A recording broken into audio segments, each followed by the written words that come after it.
I'm going to talk about what's called the atomization of society. Through consumerism, capitalism, new modern developments, through people moving to different places, through the loss of the third place, all these different things we're going to get into, these webs of connection we have been ripped apart, broken apart, and we often see ourselves as a lonely island. I did not mean to make an Andy Samberg reference there. Anyway, we are not connected to other people the same way we've been. And so the agenda for this video is we're going to talk about why this matters, we're going to talk about how it happens, and then we're going to talk about what we can do about it. And I want to start out with a story, though. I had a loved one that was sick and died of cancer.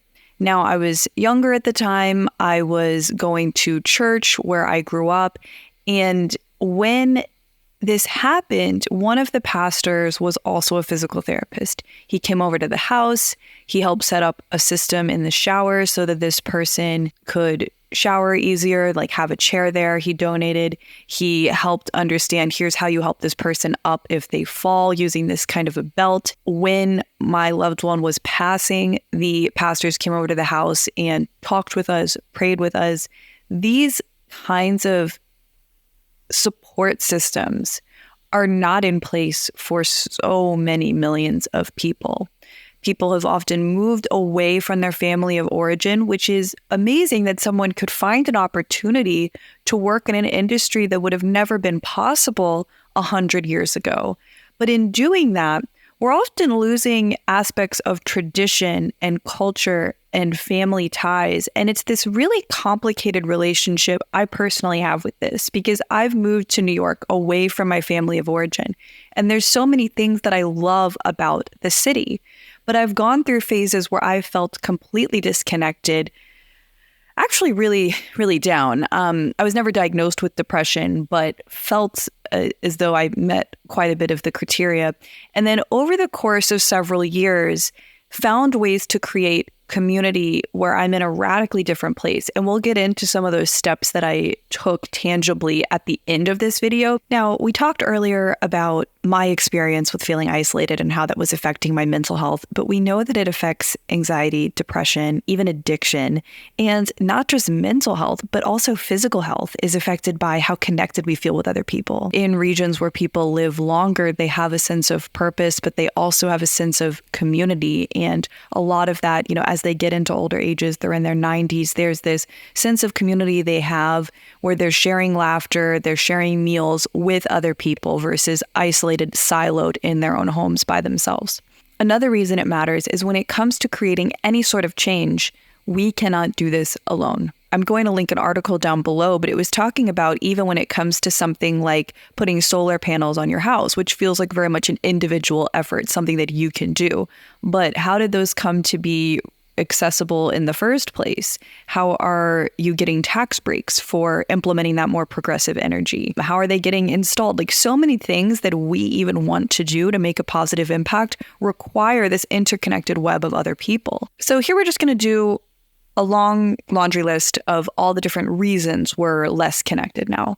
We went from living in tribes to living in houses, often not in my case, but a lot of people live in these like big houses by themselves. We went from carpooling back when gas prices used to be more expensive or people had more similar schedules to now people are taking these long commutes often by themselves in their own cars. We went from having these organizations and in many cases what's referred to as the third place, not their home, not their work, but this other place that they go to, such as a religious space if they were in a religious organization, or just these other groups they could be a part of, such as a civic organization or volunteering or a union, or, when we're younger, being part of Boy Scouts or something, or some sports team. A lot of times, especially as we age, that's another factor, is we don't necessarily have time or the money to join different organizations. So many people go throughout their whole day completely isolated. And going off of that, there's a decline in birth rates, which means there are smaller extended families. There's a decline in the nuclear family as well. Not going to really touch on the pros and cons of that because absolutely freedom of choice is so important. I do not have kids, but when I go and visit some of my family where there are children or older adults and we have family dinners and we're all around the table, there's a certain kind of special feeling that's had, even if there was an argument earlier that day or it's not perfect. There is a certain kind of feeling compared to being at home, maybe reading a book or watching Netflix while I eat food by myself. And so again, later we'll get into what can be done. I'm not necessarily saying it's positive or negative that less people are having kids, but I am saying that that can be one of many factors that can lead people to potentially at certain times feel more isolated. As one counter to this, it is worth noting that often single, childless people are more active in their communities. They have the time and energy and desire to pour into their community versus their smaller family unit. Next one is the internet. Of course, people are replacing in-person connections with social media, listening to a podcast, for example, like this, or like I was mentioning before, maybe watching a show. We are replacing our social interactions, which has positives and negatives. Absolutely. You can find entertainment at any point. You can find people that you have more in common with. Like, let's say listening to this episode right now, you realize like, oh, I really like that you're talking about these certain issues. I don't have friends that talk about these same issues. So maybe you feel a little bit less alone because we're connecting right now, or other people that you listen to. So there are positives. But for instance, when it comes to social media, we're getting these little sprinkles of what feels like connection, but isn't true connection. Getting likes here or there, watching a story from someone that you used to know several years ago feels like drinking salt water from the ocean when you're thirsty. It feels like it will solve the problem, but in many ways it does not. It makes it worse. You don't get the same type of connection that you do in person with people. Now, for someone that maybe has a chronic illness, it's hard to leave the house. These kinds of things are so invaluable that we have the option to connect online. Again, not saying that these things are purely negative, but when we're not coming together with other humans ever, when we have the choice to, I think that there are repercussions. And because the internet is so fragmented now, there's so much, it's really rare that you'd be listening to the same music, watching the same shows, watching the same movies, reading the same book. There's so many options that a lot of us lack the common language and zeitgeist that we used to have in the 90s. It's almost like everyone's kind of in their own world from a cultural standpoint too, compared to maybe 50 years ago where everyone was listening to the same things on the radio. There's more automation and the business landscape is changing. There's the gig economy. Maybe you don't have coworkers anymore. There is automation in the sense of maybe you go to the checkout line at the grocery store and you have to do it yourself. There's no cashier. You call the bank and it's an automated system. It's not a person on the other end. And this feeling of disconnect because, these places where you'd have these tiny little interactions. And honestly, I sometimes love those. Just a little laugh with the cashier, asking them how their day was, talking about how school's going for them, because maybe I've been to that same grocery store now for a couple years and I've gotten to know them. Those things, I don't think we realize how much we appreciate them until they're not there. And then we realize how much they light up our heart inside in a unique way. The other day I was at the airport and I just ate my salad alone, but this other woman across from me was eating her chicken sandwich alone, and neither of us had in headphones, neither of us was looking at our phones. And it was kind of special. We just shared a smile. When she got up to go, she said goodbye, have a great day. And it's something where often if I had had my headphones in, I would have walled myself off from that interaction. And I do that often.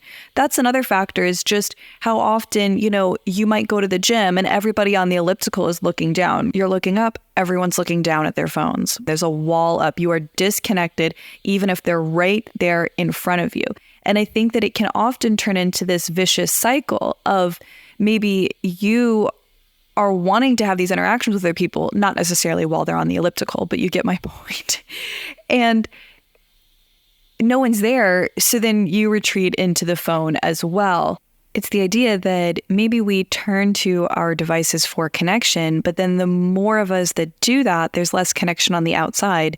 So then we feel like we have to turn to our phone for connection, and it becomes a vicious cycle. That also brings up the question of, for instance, in these family dinners, how often are you eating in front of the TV versus having a discussion with one another? I've been in situations where both have been the case. And while one of them may not be what I always feel like doing, it leaves a very different feeling after the fact.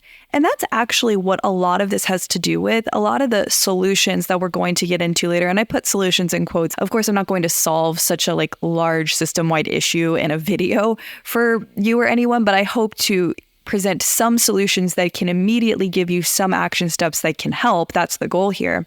But often, I don't necessarily feel like meeting up with a friend for dinner when it's really cold and windy outside, and I'd much rather just curl up with a book or something at home. But then I do, and I feel so much better after. It's those moments where you realize, in general, you've been feeling kind of down, a lack of purpose, a lack of energy, or those moments where you suddenly feel like, I'm happy in my life. What is it? I can't quite put my finger on it. Community is one of those aspects. Of course, different ways we're taking care of our health, other aspects, maybe our financial well-being. There's so many things that factor into well-being, but this is one of those elements where one day of connection or lack of connection isn't really going to make or break it, but it's about what we're doing over the course of months and years that's in the background, the air we breathe. It's just so much of a habit about how we go about our lives, and we might not realize how much it's factoring into how we feel about our entire lives.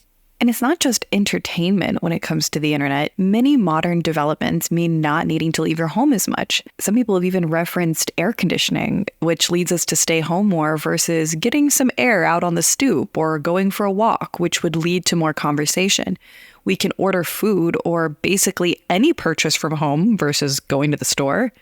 Online banking, email rather than going to the post office. Classes used to always be in person, and now your college classes could be largely online.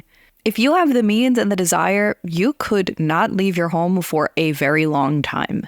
In the times before Airbnb, when it wasn't as financially viable for a lot of people to stay in a hotel, as I was seeing someone reference on the subreddit Ask Old People, they said that often you would just stay with someone that you knew in that town you were visiting.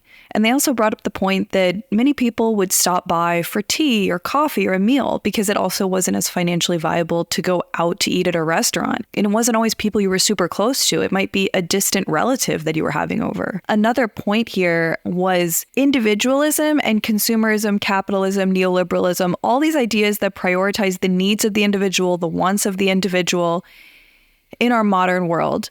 There is a thinker, Zygmunt Bauman, and in his work, he discusses consumer identities replacing these social networks and relationships. And for instance, let's say that you're not doing well. Let's take that example of I'm just not happy in my life. You might then go see a life coach or a therapist or a couples therapist. You would be looking for an individualized solution rather than asking these other questions about community. And he argues that now I'm going to have a counter to this in a second, but he does argue that it can turn into this kind of never-ending navel gazing where it's why am I not happy? What do I want? And it's if we keep asking these I questions, we might be missing a big part of the equation, and we might never actually arrive at the right answer because we might be asking the wrong question as to why we're unhappy in the first place. And community might not be the entire answer, but it's probably a large part of the equation. And it actually reminds me of when I first started seeing my therapist, who is amazing and has radically changed my life. I know that's a little counter to what I was just saying, but I was talking about these struggles I was having with what I wanted for my life and my career. And she said something in the second session. She said, it's just about having those special, maybe 4, 5, 6 relationships that you're extremely close with and you care about them and you pour into them and you feel really connected. And I was just thinking, what are you talking about? That literally has nothing to do with what I came here for or what I'm talking about as a problem. And I've been to her for a very long time in an off and on capacity. And I completely see what she's saying because I feel like I'm in such a different place now that I have those close, special relationships. I really see how much that matters just as a human, what it means to be a human. It's interesting because we often talk about we're social creatures and we're not meant to be alone. And we talk about the research about how when a baby isn't given love, it can die, similar to how if it's not given, just food and water, it's an actual need we have. I've heard that Maslow's hierarchy of needs should be questioned because even when someone's relationship is threatened, they sometimes won't want to eat. They're not hungry. And so then that kind of questions the pecking order that he's spelled out there. But I think we often say this stuff like, oh, we're social creatures, da, da, da, da. I don't know. I almost tune it out like background noise when I hear that. And I haven't really fully understood it until lately when I've really started to see how much my well-being is tied into these communities. And I often want to watch less TV. I want to be on social media less. But unless I'm replacing that with real social connections, it's not going to happen. Because I remember during the pandemic, there were a couple of times that I traveled to be around certain people or traveled back for work. And I would isolate for 10 days because early in the pandemic, before there was a vaccine in the States, it was recommended that you would do 10 days of complete isolation after travel. And there were about 2 or 3 times that this happened. And oh my gosh, I watched so much TV. My screen time was insane. I was watching Sex and the City with breakfast because I just felt lonely. And I think for a lot of us post-pandemic, our screen time never really went down because we replaced a lot of these social interactions. A lot more people are working from home. A lot more people are maybe even joining certain organizations or groups that they meet online. So as you're probably gathering, a lot of this has to do with technological advancements that we're not demonizing, but we're understanding that there's many ramifications, and one of which is communities suffering. I think of it almost kind of like a cell being a part of our body and each of us being part of our world. Our world is, of course, part of a galaxy. It's like all of nature, all of even subparts within us are just smaller things that come together to make larger things. But I think as individuals, we've just forgotten that. And we think that we're the only thing that's exempt from that. And what about me, what I want? And wow, do we suffer as a result? And when we remember, it does give us so much meaning, and it does give us resiliency against hard times, and it makes the good times better as well. And so on the subject of moving, it used to not be a question of where do I want to live? What city do I want to live in? You just lived in a certain town or village, or if we want to go back far enough, you were in a certain tribe, and that was it. That was life. Now we have so many choices. Where do you want to live? Who do you want to marry? What job do you want to do? And that's a whole separate video on the idea of choice. But urbanization, so many people leaving and moving to cities, even though there's more people, it can often lead to feeling less connected versus living in a small town, maybe where you know your neighbor, even though they might really irritate you. There's a certain connectedness. And that's something that I wanted to touch on later, and I guess I will now, is that on the idea of it not always being convenient, I think that sometimes I used to isolate myself some because I had really high standards for who I wanted to connect with. That's not an attribute I feel great talking about here. It's something I'm a little bit embarrassed about, but someone might irritate me and then I might think, I don't want to be close to them. Or, maybe a roommate would irritate me, so I would not really want to make small talk at the end of the day, trying to just avoid them. Or maybe I was a little bit anxious about how I might present at a party. And there were all these different kind of hangups I had about different social interaction. And I'm trying to let more and more of those go by just seeing how much beauty and importance there is in connection, by seeing it's important from the ability to create social change, well-being, what it means to be human, all these different things. I'm trying to put that above, oh, that's Fred, and he's always up in everybody's business. And it's like, you know what? That's Fred. He loves being up in everybody's business. And almost just finding a humorous quirk about what it means to be Fred. And that's not if you're part of, maybe there's 50 different people in a certain organization, that's just one of them. You can choose who you interact more with, less with. We're all imperfect people connecting with other imperfect people in these imperfect systems. But when we come together, we're just so much more strong.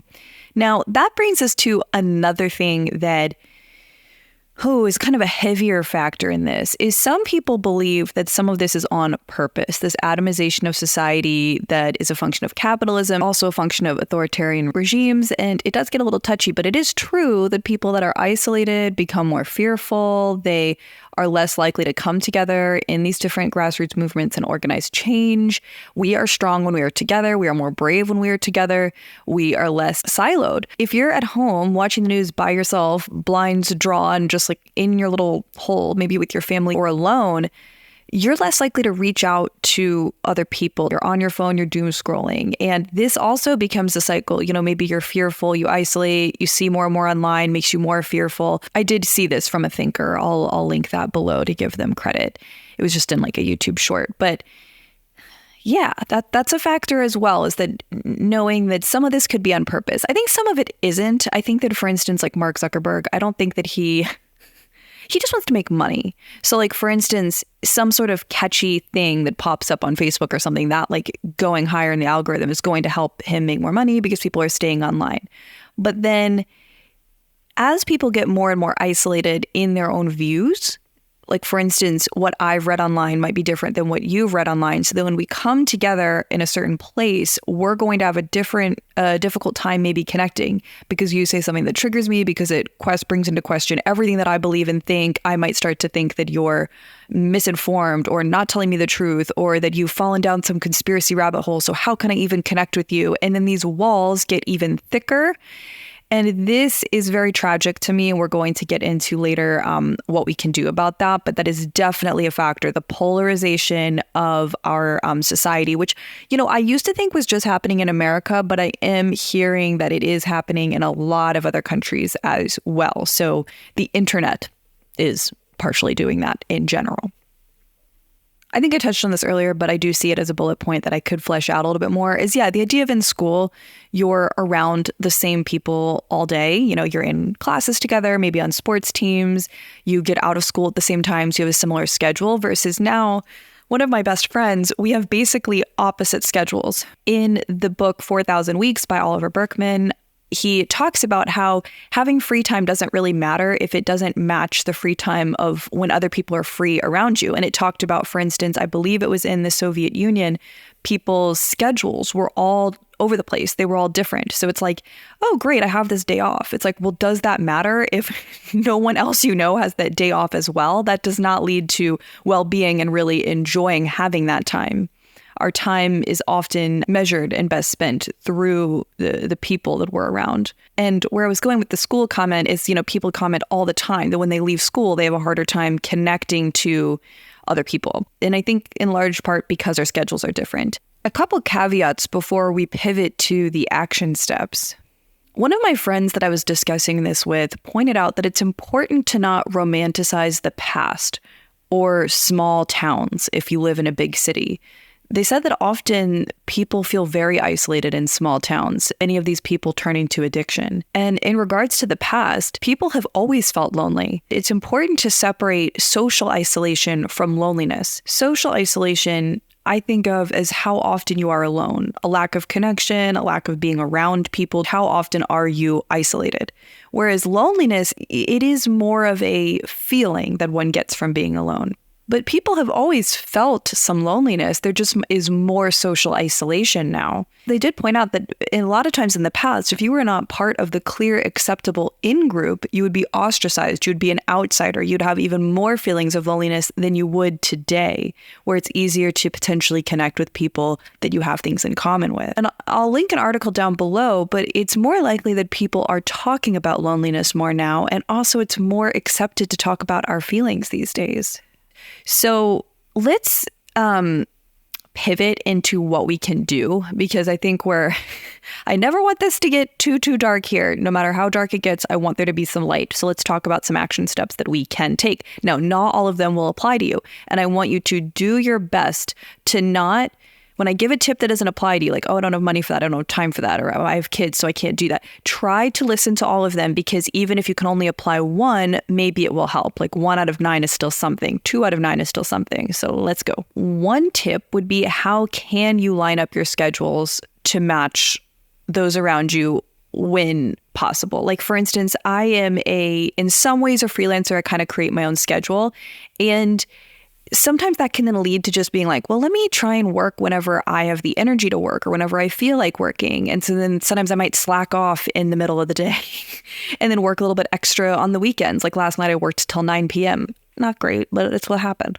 And when possible, I try to somewhat match the flow of society, because I notice that it does help give me a sense of well-being. So that's just kind of food for thought if you make your own schedule. You can read that part of Oliver Burkeman's book, because the idea of having this ultimate free time to be able to make your own schedule might not lead to as much well-being as we might think that it would just upon hearing the idea. It isn't that these new freedoms that we have are bad. To quote Burkeman, he says, "It's that they come with an unavoidable flip side. Every gain in personal freedom entails a corresponding loss in how easy it is to coordinate your time with other people. The digital nomad's lifestyle lacks the shared rhythms required for deep relationships to take root. For the rest of us, likewise, more freedom to choose when and where you work makes it harder to forge connections through your job, as well as less likely that you'll be free to socialize when your friends are." Another thing that I think most people can apply, getting exposed to other ideas.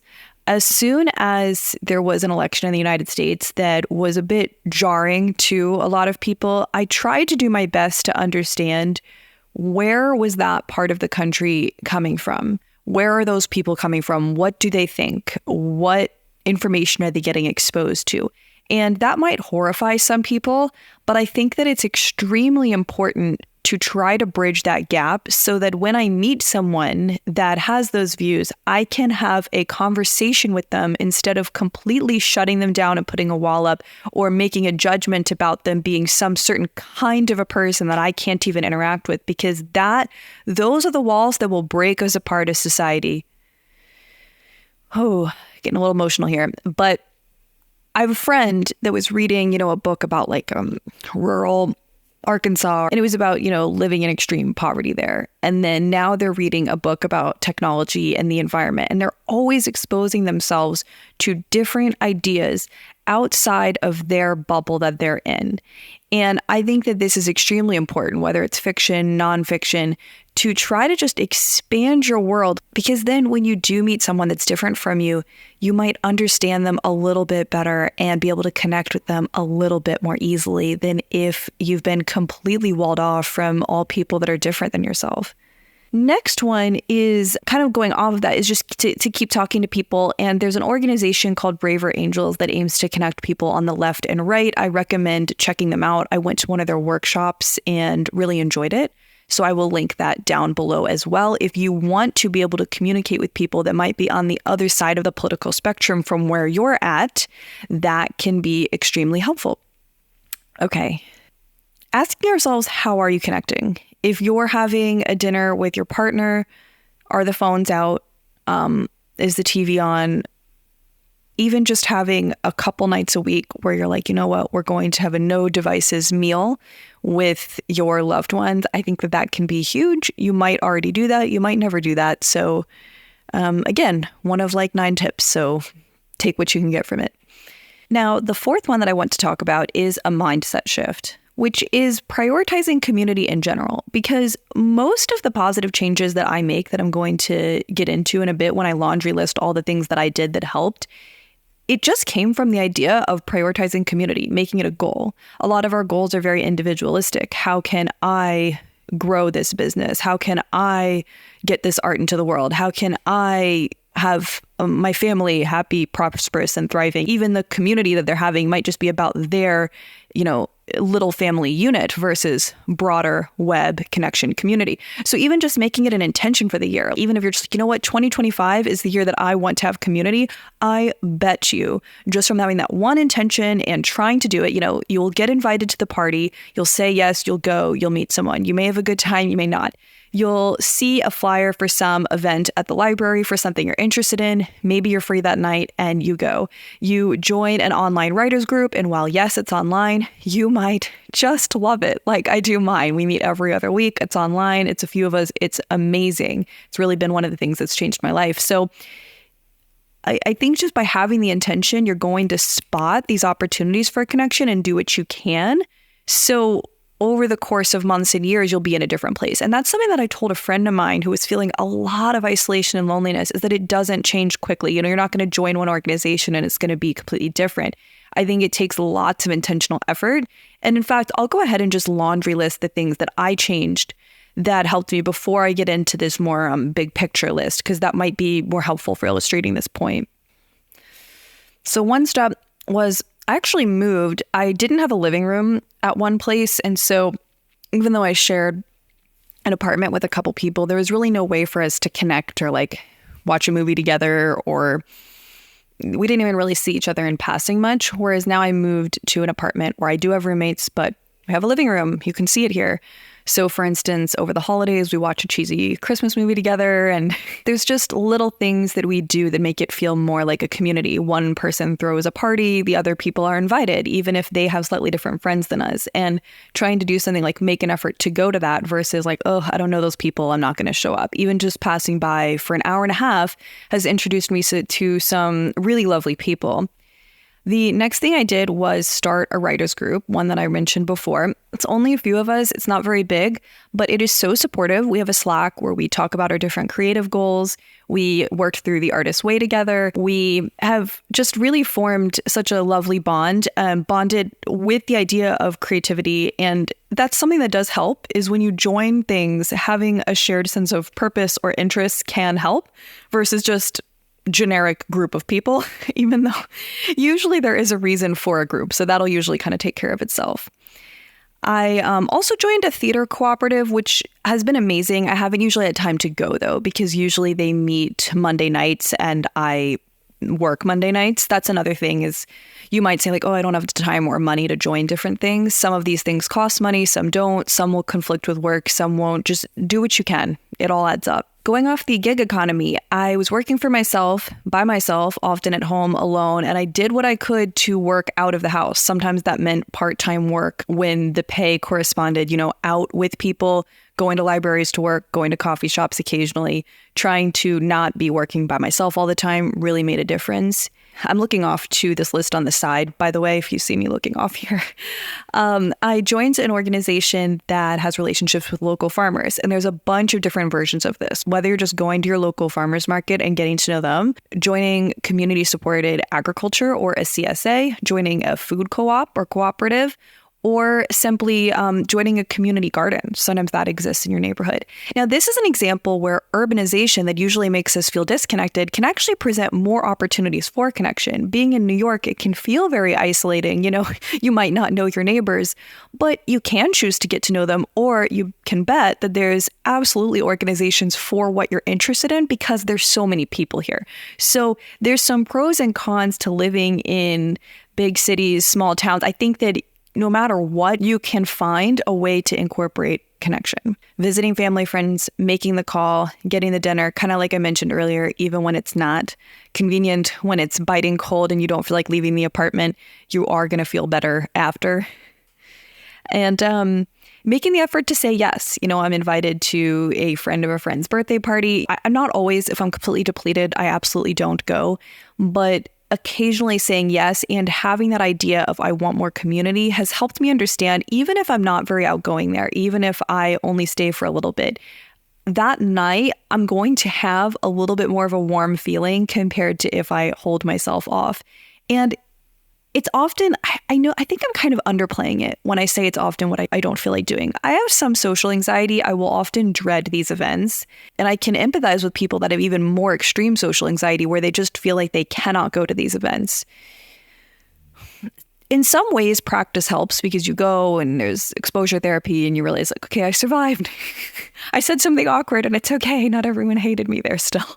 So I don't know. I think do what you can. If you need some sort of therapy or potentially even maybe medication or something to help get over that hurdle, that is an option. But I think that for a lot of people, particularly if you're age maybe 35 or younger, there's a chance that you just haven't been adequately socialized because of the way the internet and social media and everything has been so pervasive that you don't have the experience and the reps in to understand how to interact in a dynamic social interaction, and then you feel uncomfortable and then you avoid it. So I think that if that's you, if you are younger, there's a chance that you might just need more practice in these environments, and then you'll start to enjoy them and they'll slowly get easier.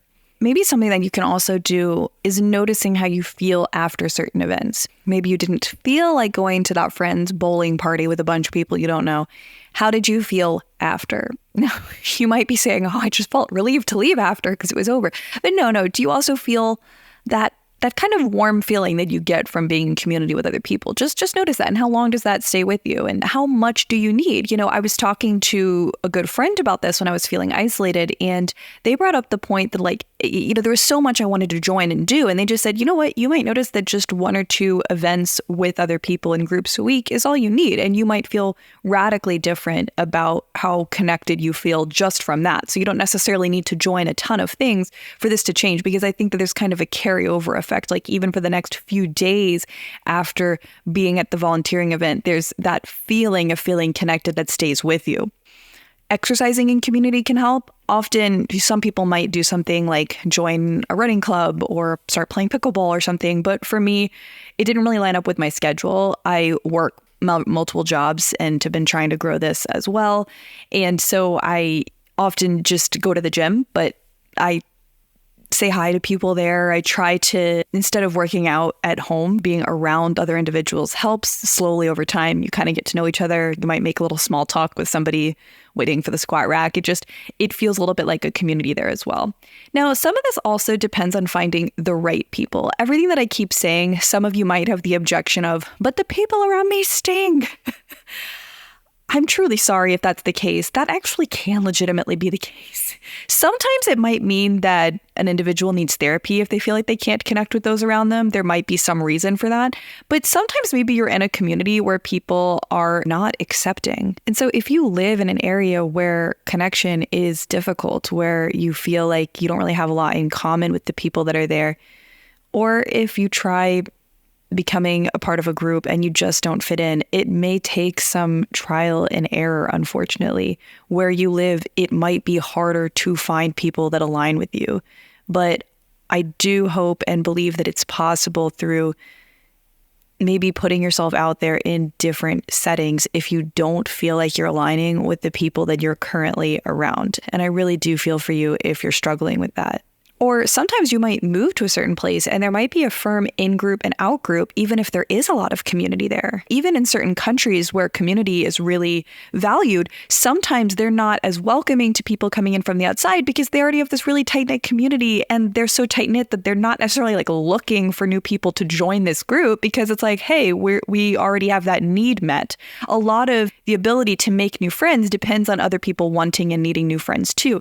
So that's another thing, is if you live in an area where community isn't as prevalent, it might be easier to make community there. Because, for instance, in a neighborhood where they're not really doing a lot socially, that might mean that there is a need for it. So if you were to start organizing stoop sales and Halloween parties or, food drives, maybe that neighborhood would love that because there's a need for it. Another thing that we can do is to be aware. It's probably going to get worse in some ways while it's getting better.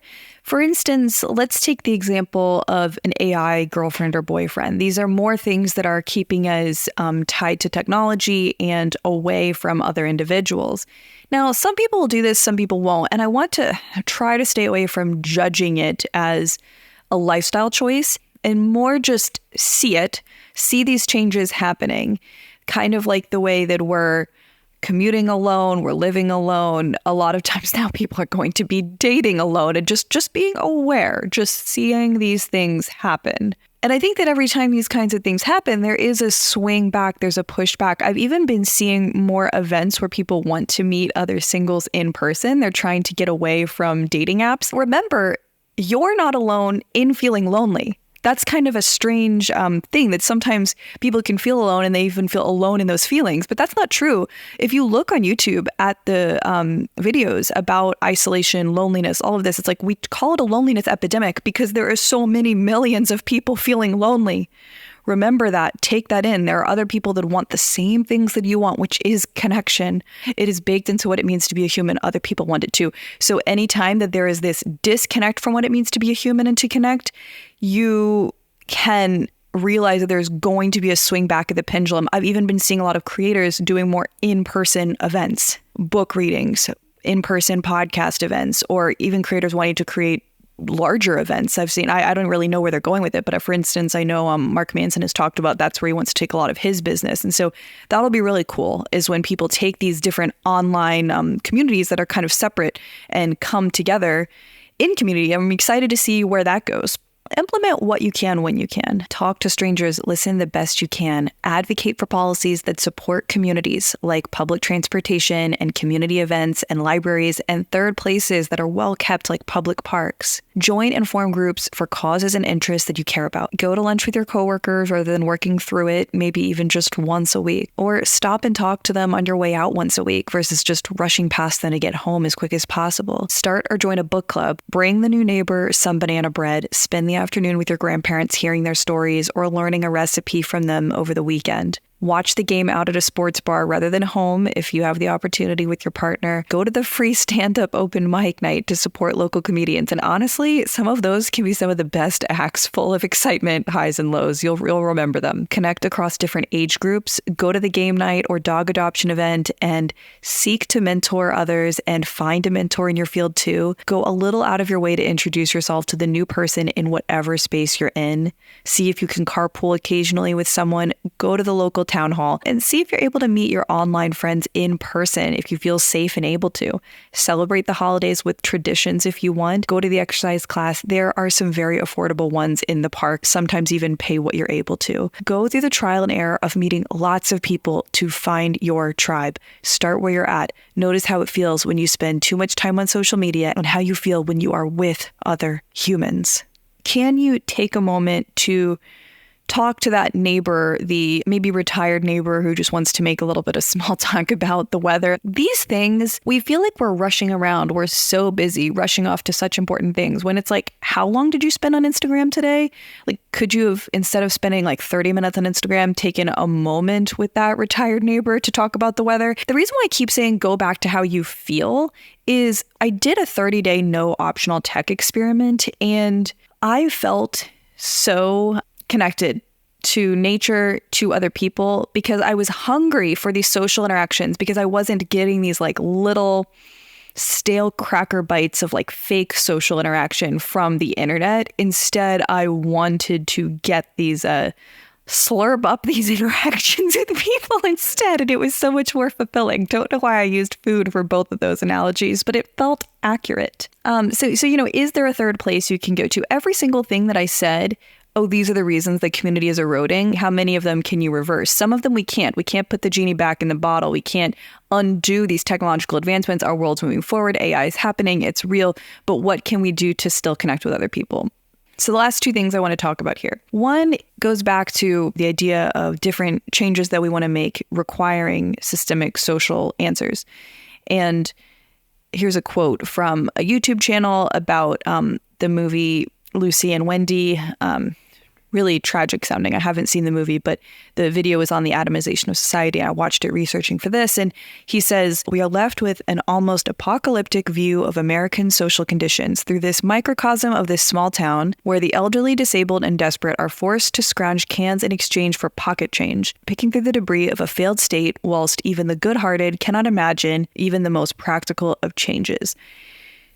And he talks about how in an atomized society, people just feel like, oh, I'm just doing my job, when they deny someone who is struggling basic compassion, when people see others as so separate from themselves and they lack the compassion that comes with an integrated society. It is important to note that society has never been very kind to those struggling. This is not a new phenomenon. Laws and at times programs have been put in place to protect those in vulnerable situations, and it varies on where one lives. This is just an example of the idea that as we become more and more disconnected, despite social progress, we often leave people behind.